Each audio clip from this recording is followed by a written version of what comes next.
Halo Sobat Garuda, selamat datang kembali di channel Zona Timnas Indonesia. Hari ini kita akan bahas kabar yang sangat membanggakan sekaligus menegangkan untuk Timnas Indonesia. Yap, Garuda akhirnya resmi lolos ke babak keempat kualifikasi Piala Dunia 2026 Zona Asia. Tapi perjuangan belum selesai, bahkan bisa dibilang justru baru dimulai. Dengan kemenangan atas China dan kekalahan Bahrain dari Arab Saudi, Indonesia mengamankan posisi aman di 4 besar klasemen grup. Artinya, kita resmi melaju ke babak keempat dan siap tempur lagi pada Oktober 2025 mendatang. Tapi pertanyaannya sekarang, siapa saja calon lawan kita nanti? Siap-siap, karena daftar calon lawannya bikin merinding.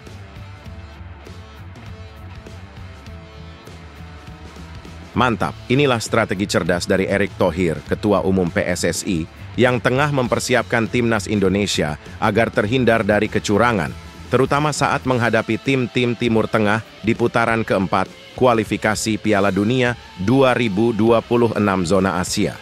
Kita semua tahu, perjalanan ke Piala Dunia itu nggak mudah. Tapi ketika sudah sejauh ini, Timnas Indonesia harus siap bukan hanya di lapangan, tapi juga secara mental, teknis, dan strategi non-teknis, termasuk mengantisipasi hal-hal yang bisa merugikan Garuda, seperti kecurangan wasit atau tekanan bermain tandang. Simak fakta lengkapnya hingga selesai.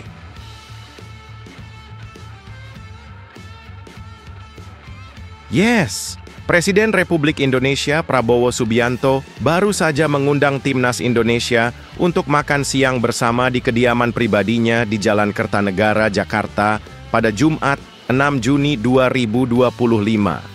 Tapi bukan cuma itu, Timnas juga pulang dengan buah tangan istimewa, jam tangan mewah Rolex. Dan apa makna di balik hadiah jam tangan mewah itu? Yuk, kita kupas tuntas ceritanya di video kali ini.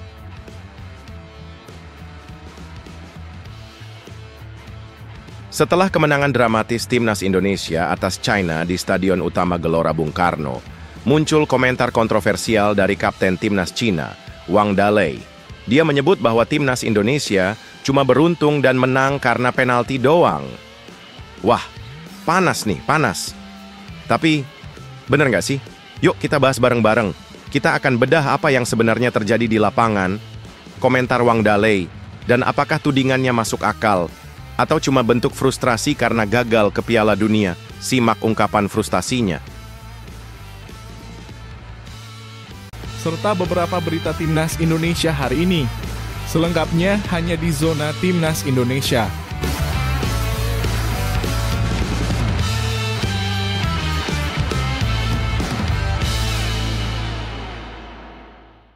Sebelumnya, jangan lupa subscribe channel ini supaya tidak ketinggalan berita Timnas Indonesia.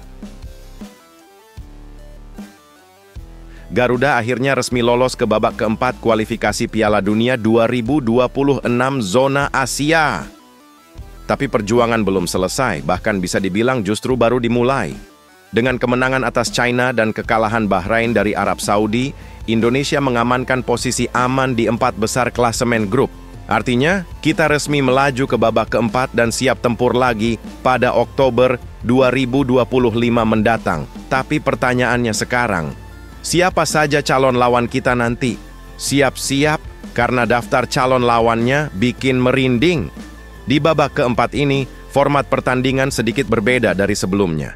Total akan ada 6 tim, yaitu peringkat ketiga dan keempat dari masing-masing grup A, B, dan C di babak ketiga. Mereka akan dibagi ke dalam 2 grup, masing-masing terdiri dari 3 tim. Lalu, setiap grup akan menggelar pertandingan dengan format round robin, alias saling bertemu satu sama lain, di satu lokasi yang sama. Pemenang tiap grup akan langsung lolos ke Piala Dunia 2026. Sedangkan runner-up grup harus berjuang lagi di babak kelima. Nah, di babak kelima ini, 2 tim yang jadi runner-up akan saling adu 1 lawan 1, dan pemenangnya akan lanjut ke playoff antar konfederasi. Berat banget kan? Jadi, target utama Timnas Indonesia tentu harus juara grup di babak keempat ini. Peluang masih terbuka, tapi kita butuh kerja keras dan strategi yang tepat dari pelatih baru, Patrick Kluivert. Calon lawan pertama adalah Uni Emirat Arab atau UAE. Tim ini dikenal sebagai salah satu kekuatan sepak bola Timur Tengah. Mereka punya liga domestik yang cukup kuat dan pemain-pemain yang sering main di luar negeri. UEA juga punya sejarah panjang di kualifikasi Piala Dunia. Bahkan mereka pernah tampil di putaran final Piala Dunia tahun 1990. Secara peringkat FIFA, mereka masih jauh di atas Indonesia. Tapi bukan berarti mereka tak bisa dikalahkan. Garuda harus bermain dengan disiplin tinggi dan jangan terpancing emosi.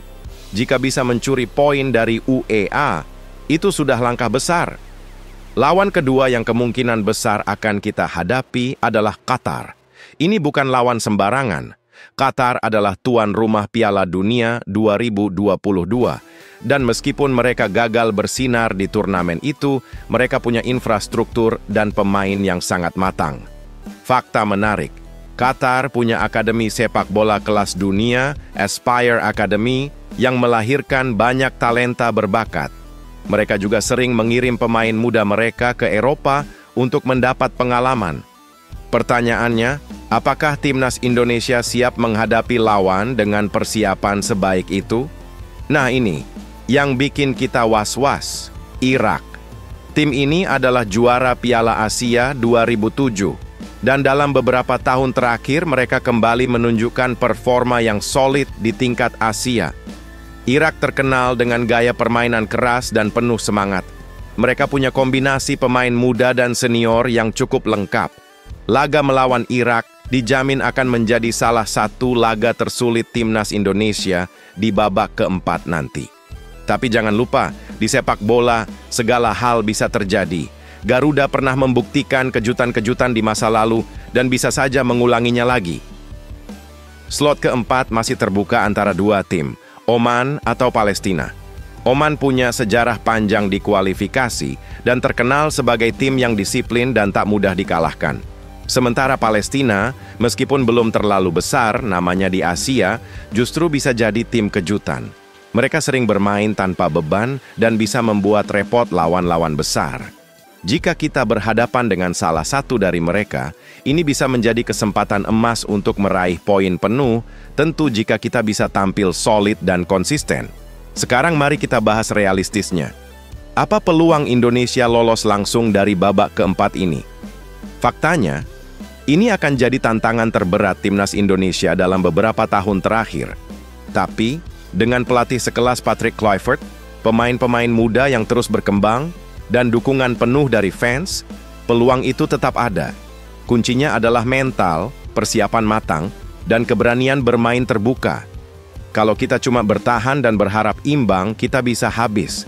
Tapi kalau berani ambil inisiatif dan percaya diri, kita bisa membuat kejutan besar. Itu dia Sobat Garuda, 4 calon lawan timnas Indonesia di babak keempat. Kualifikasi Piala Dunia 2026 Zona Asia, UEA, Qatar, Irak, dan Oman atau Palestina. Laga-laga ini akan jadi ujian sesungguhnya bagi perkembangan sepak bola Indonesia. Sekarang kami ingin tahu pendapat kalian. Dari keempat calon lawan tersebut, menurut kamu siapa yang paling sulit dan siapa yang paling mungkin dikalahkan oleh timnas Indonesia? Apakah menurut kamu Indonesia punya peluang lolos langsung ke Piala Dunia 2026 dari babak keempat ini? Tulis semua pendapat dan analisis kamu di kolom komentar. Kita diskusi bareng ya. Jangan lupa like, share, dan subscribe untuk update terbaru seputar timnas Indonesia dan dunia sepak bola.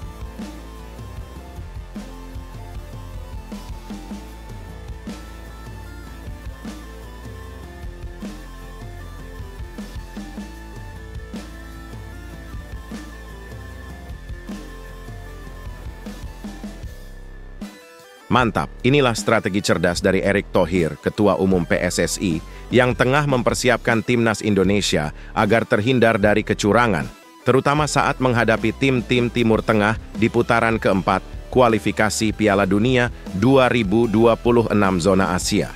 Kita semua tahu, perjalanan ke Piala Dunia itu nggak mudah. Tapi ketika sudah sejauh ini, timnas Indonesia harus siap bukan hanya di lapangan, tapi juga secara mental, teknis, dan strategi non-teknis. termasuk mengantisipasi hal-hal yang bisa merugikan Garuda seperti kecurangan wasit atau tekanan bermain tandang. Simak fakta lengkapnya hingga selesai. Kemenangan tipis 1-0 atas Cina cukup untuk membawa skuad Garuda lolos ke putaran keempat kualifikasi Piala Dunia 2026. Dengan hasil itu, Indonesia sudah aman finish di posisi keempat klasemen grup C, dan artinya kita resmi melaju ke tahap selanjutnya. Masih ada satu laga lagi melawan Jepang, tapi bisa dibilang fokus kita sekarang sudah ke depan. Oktober 2025, saat putaran keempat dimulai. Di babak itu, cuma ada 6 tim dan hanya 2 yang akan langsung lolos ke Piala Dunia. Sisanya harus melalui jalur playoff yang makin berat. Nah, lawan-lawan kita nanti kemungkinan besar datang dari kawasan Timur Tengah, yang bukan hanya tangguh secara teknis, tapi juga punya faktor non-teknis yang kerap jadi sorotan. Ingat pertandingan melawan Bahrain beberapa waktu lalu? Banyak pihak menilai laga itu kontroversial. Mulai dari keputusan wasit yang diragukan, atmosfer stadion yang tak ramah, sampai tekanan psikologis terhadap pemain Garuda. Fenomena seperti ini bukan hal baru dalam sepak bola Asia. Beberapa laga yang digelar di wilayah Timur Tengah seringkali disorot karena ketidakjelasan keputusan wasit, waktu tambahan yang aneh, bahkan perangkat pertandingan yang tidak maksimal.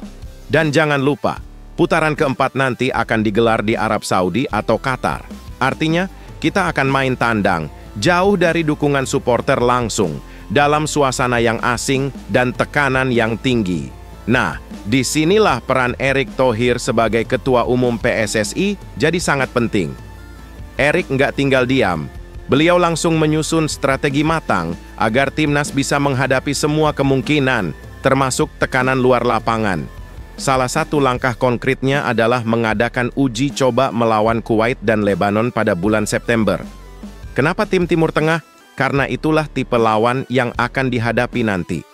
Bukan cuma gaya bermain, tapi juga atmosfer pertandingan, wasit, dan kondisi cuaca yang keras. Ini semua harus disimulasikan sejak dini. Tujuannya? Agar pemain Indonesia nggak kaget saat harus bermain di Qatar atau Arab Saudi nanti. Tapi menariknya, Erick Thohir menegaskan, jangan dulu berpikir negatif. Dalam pernyataannya, Erick bilang, kita tidak boleh berpikir itu kecurangan. Kita bermain sebaik-baiknya. Kalau kita dicurangi, apapun akan ketahuan. Kalimat ini menyiratkan dua hal penting. Timnas harus fokus pada performa, bukan sibuk mencurigai hal-hal yang belum tentu terjadi. Kepercayaan terhadap sistem pengawasan FIFA dan AFC yang makin ketat terhadap fair play. Namun, itu bukan berarti kita lengah. Persiapan timnas harus super detail, termasuk melatih mental menghadapi tekanan luar biasa. Selain uji coba, PSSSI juga bisa ambil langkah-langkah seperti mengirimkan ofisial pertandingan yang berpengalaman, memastikan kehadiran pengamat independen, menggunakan teknologi VAR secara maksimal, menjalin komunikasi aktif dengan AFC soal wasit dan teknis pertandingan. Semua itu adalah langkah-langkah kecil, tapi penting untuk melindungi timnas dari potensi kecurangan yang bisa menggagalkan mimpi besar kita. Kita sudah sejauh ini. Timnas Indonesia punya generasi emas, dari Pratama Arhan, Marcelino Ferdinand, hingga Tom Hey dan Calvin Verdonk. Kualitas pemain sudah meningkat, pengalaman mereka juga bertambah. Ditambah lagi dengan pelatih asing dan pembenahan struktur PSSI, semua ini jadi sinyal bahwa kita sedang masuk ke era baru sepak bola Indonesia. Tinggal satu hal, kita harus percaya dan terus dukung. Nah, itu dia strategi Erick Thohir untuk melindungi timnas Indonesia dari potensi kecurangan di babak keempat nanti. Semuanya dilakukan demi satu mimpi, mengantar Garuda terbang tinggi ke Piala Dunia 2026. Sekarang giliran kalian Sobat Garuda untuk ikut diskusi di kolom komentar. Pernah nggak kamu merasa timnas kita benar-benar dirugikan saat main tandang? Ceritakan pengalaman kamu di komentar ya. Yuk ramaikan kolom komentar. Jangan lupa untuk like, share, dan subscribe agar kamu nggak ketinggalan kabar terbaru seputar Timnas Indonesia.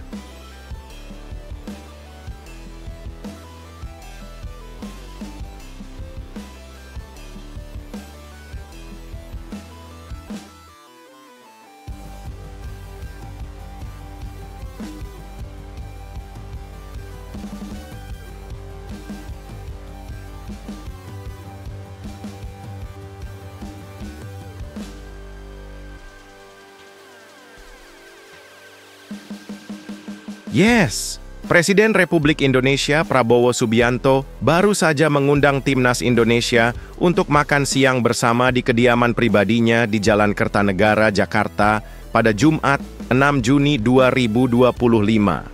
Tapi bukan cuma itu, Timnas juga pulang dengan buah tangan istimewa, jam tangan mewah Rolex.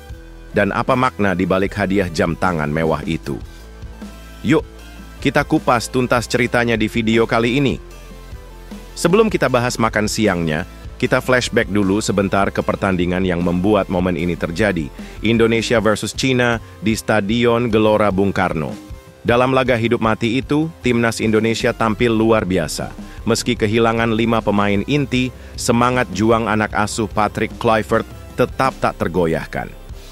Gol semata wayang dari penalti oleh Romeni di babak pertama sukses mengantar Garuda meraih 3 poin penting. Kemenangan ini bukan hanya membungkam skeptisisme, tapi juga memastikan Indonesia lolos ke babak keempat kualifikasi Piala Dunia 2026, sekaligus menutup peluang Cina untuk tampil di Piala Dunia. Gokil, kan? Keesokan harinya ada undangan tak terduga yang membuat skuad Garuda tersenyum lebar. Presiden Republik Indonesia, Prabowo Subianto, secara pribadi mengundang seluruh pemain dan tim pelatih Timnas Indonesia untuk makan siang di rumah pribadinya di kawasan Kertanegara, Jakarta. Suasananya bukan seperti pertemuan formal atau penuh protokoler, justru sebaliknya. Santai, hangat, penuh tawa dan kekeluargaan. Ini bukan sekadar makan siang, tapi bentuk apresiasi dari orang nomor 1 di negeri ini untuk perjuangan Garuda Muda. Setelah makan siang, suasana makin cair. Dalam sesi bincang santai, para pemain seperti Jay Idzes dan Justin Hubner membagikan cerita menarik. Jay Idzes mengatakan bahwa selain makan, mereka juga sempat bernyanyi dan bercanda bersama Presiden Prabowo. Bahkan, keluarga Presiden pun turut hadir dan berinteraksi langsung dengan para pemain. Salah satu momen yang bikin Jay Idzes terharu adalah saat Presiden Prabowo menyampaikan rasa bangganya atas perjuangan Timnas dan memberikan pesan moral yang sangat dalam. Teruslah berjuang, tetap rendah hati, dan jangan cepat puas. Sebuah pesan yang datang langsung dari pemimpin negara tentunya menjadi motivasi luar biasa bagi para pemain, terutama menjelang babak keempat nanti. Dan inilah bagian yang paling bikin heboh dan viral di media sosial. Presiden Prabowo memberikan buah tangan berupa jam tangan mewah Rolex kepada seluruh skuad Timnas Indonesia. Yes, Rolex, jam tangan mewah yang identik dengan prestis dan kesuksesan. Buat banyak orang, Rolex bukan sekadar aksesori mahal. Ia adalah simbol pencapaian, komitmen, dan penghargaan tertinggi. Maka tak heran, para pemain sangat terharu saat menerimanya. Justin Hubner bahkan langsung memamerkan jam tangannya lewat Instagram Story saat masih di bus Timnas, dengan senyum sumringah yang sulit disembunyikan. Media sosial langsung ramai. Banyak yang memuji sikap Presiden Prabowo yang merakyat dan tahu caranya membangun motivasi tim nasional. Komentar netizen pun mayoritas positif. Mereka menyebut tindakan ini sebagai bentuk nyata perhatian pemerintah terhadap sepak bola nasional. Sesuatu yang dulu kerap dirindukan para pencinta Garuda. Beberapa netizen juga berkata, "Wah, kalau gini caranya, Garuda makin semangat dong ngejar Piala Dunia." Kalau kita lihat lebih dalam, hadiah Rolex ini bukan hanya soal harga, tapi soal makna.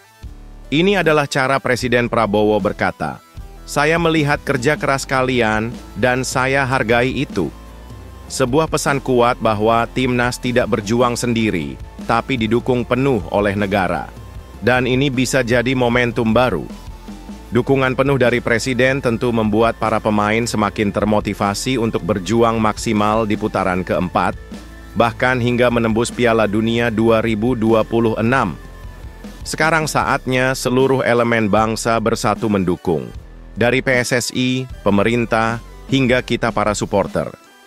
Garuda sudah terbang, dan kita semua adalah sayapnya. Jadi Sobat Garuda, bagaimana menurut kalian soal jam tangan mewah dari Presiden Prabowo untuk para pemain timnas Indonesia? Menurut kamu, apakah perhatian seperti ini bisa meningkatkan semangat dan performa timnas ke depan? Apakah hadiah semacam ini juga seharusnya jadi tradisi untuk memberi penghargaan ke atlet yang berprestasi? Tulis pendapatmu di kolom komentar ya. Kita diskusi santai di sana.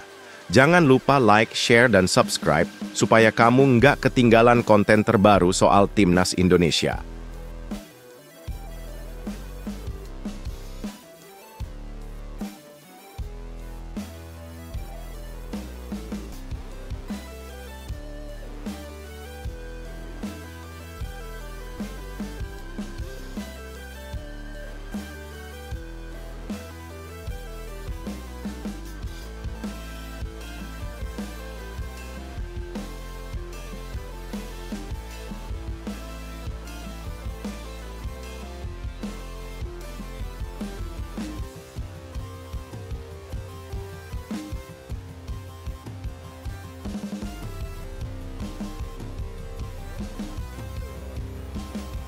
Setelah kemenangan dramatis Timnas Indonesia atas China di Stadion Utama Gelora Bung Karno, muncul komentar kontroversial dari Kapten Timnas Cina, Wang Dalei.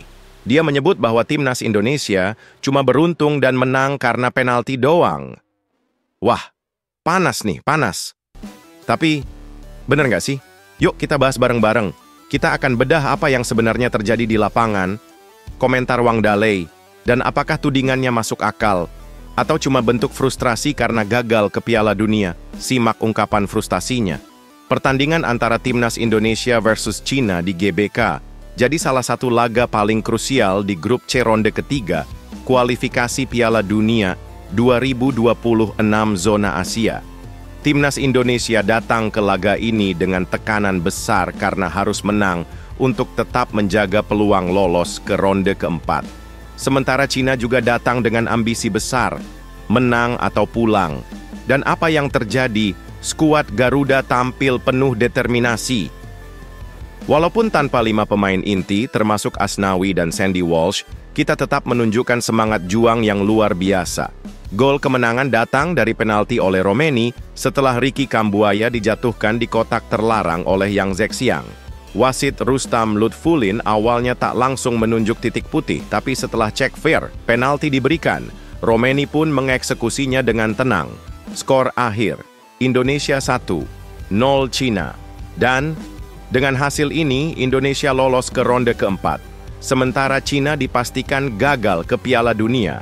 Sebuah pukulan telak bagi negeri tirai bambu. Nah, setelah laga usai, media Cina mulai ramai memberitakan pernyataan sang kapten, Wang Dalei, yang secara halus tapi terasa menyengat mengkritik kekalahan timnya. Apa katanya? Saya pikir rekan satu tim kami bermain sangat ulet, tetapi ada beberapa momen yang tidak bisa kami kendalikan. Saya pikir Indonesia tidak punya banyak peluang seperti saat di Qingdao. Cuma ada satu penalti hari ini, saya pikir itulah sepak bola. Sedikit meremehkan. Intinya, dia merasa timnas Indonesia tidak pantas menang dan hanya menang karena penalti semata. Oke, mari kita bahas secara objektif. Apakah Indonesia benar-benar hanya beruntung dan menang karena penalti? Jawabannya, tidak sesederhana itu. Pertama, penalti yang diberikan wasit berasal dari pelanggaran yang jelas, divalidasi oleh VAR. Jadi ini bukan keputusan sepihak.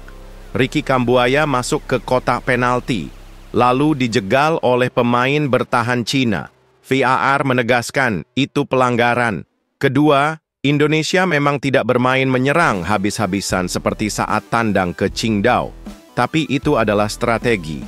Dengan komposisi pemain yang berbeda, pelatih Patrick Kluivert memilih bermain lebih tenang dan efisien. Lagi pula, sepak bola bukan soal jumlah peluang semata, tapi soal bagaimana memanfaatkan peluang sekecil apapun menjadi gol. Dari komentar Wang Dalei, kita bisa melihat satu hal penting, rasa frustrasi. Tim sebesar Cina, dengan ekspektasi tinggi dari publiknya, harus menerima kenyataan pahit, gagal ke Piala Dunia, dan kalah dari negara yang dalam ranking FIFA jauh di bawah mereka. Wajar jika rasa kecewa itu meluap. Tapi, menyebut lawan hanya menang karena penalti dan keberuntungan adalah bentuk ketidakdewasaan dalam menerima kekalahan. Bandingkan dengan sikap pemain timnas Indonesia yang tetap rendah hati bahkan saat menang. Mereka tidak menyombongkan diri, malah mengakui bahwa laga berjalan ketat dan berat. Itu mental juara yang sesungguhnya. Setelah komentar Wang Dalei menyebar, media sosial langsung ramai. Banyak netizen Indonesia menyindir balik pernyataan sang kapten China. Komentar seperti, "Kalau nggak mau kalah karena penalti, ya jangan langgar di kotak penalti." Bilang Indonesia beruntung, coba lihat effort tim kami selama 90 menit. Kalah itu wajar, tapi jangan cari kambing hitam. Di sisi lain, beberapa netizen juga menyikapi dengan bijak. Dia mungkin sedang kecewa berat, mari kita hormati perjuangan Cina juga. Media-media asing juga ikut melaporkan komentar ini, dan mayoritas menilai bahwa penalti Indonesia sah secara teknis. Tidak ada kontroversi besar dan keputusan wasit didukung VAR. Pada akhirnya, komentar pedas dari Wang Dalei tidak bisa mengubah hasil akhir. Indonesia tetap melaju ke babak keempat. Dan kini, fokus kita harus diarahkan ke pertandingan-pertandingan yang lebih berat ke depan. Untuk Cina, mereka harus mulai evaluasi dari dalam. Sepak bola bukan cuma soal ranking dan nama besar, tapi soal mentalitas dan adaptasi. Timnas Indonesia telah menunjukkan bahwa dengan kerja keras, fokus, dan disiplin, mimpi Piala Dunia bukan lagi angan-angan. Nah, Sobat Garuda, sekarang giliran kalian untuk menjawab pertanyaan ini. Kalau bukan karena penalti, menurutmu, apakah Indonesia masih bisa menang? Tulis semua pendapat kalian di kolom komentar ya.